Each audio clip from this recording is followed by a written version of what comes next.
Hüdapar Bingöl İl Gençlik Kolları olarak 6-8 Ekim olaylarından dolayı şehit kardeşlerimizi anmak için burada resim sergisi ve stand kurduk.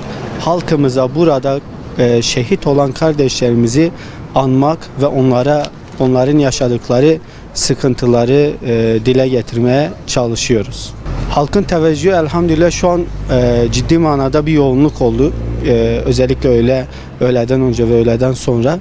Bu konuda bazı küçük çocuklar ve büyüklerimiz olsun, yaşlılarımız olsun, gençler olsun gelip sordular. Bazıları bilmemekteydiler.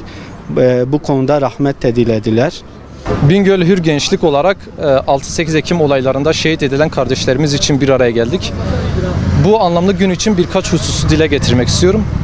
Nasıl ki Şubat ayı bir şehadet ayı ise bu ayda şehit edilen İslam'ın örnek şahsiyetleri ümmetin kanayan yarası için bir şuur bereketine sebebiyet vermiş ise bu 6-8 Ekim olaylarında şehit edilen kardeşlerimizin de önümüze yaşanan zahiri bir kışın aynı zamanda manevi bir kışın da giderilmesinde kanlarının bereketinin etkili olduğunu düşünüyorum.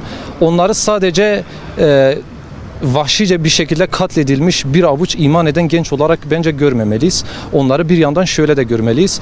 Efendimizin hadisinde belirttiği gibi mağaraya sığınan o 3 kimsenin amellerini söyleyerek üzerlerine kapanan o kapıyı açmalarıyla, o büyük kayayı ardına kadar açmalarıyla tıpkı bu kimselerin de bu genç şehitlerimizin de yaşadıkları bu kurban olayından sonra önümüzdeki çok büyük zorlukları aştıklarına inanıyorum. Rabbim şehadetlerini kabul etsin. Bu topraklarda İnşallah nice yasinler ve nice şehit kimseler büyümüş olacaktır bu şuur ve bilinçle.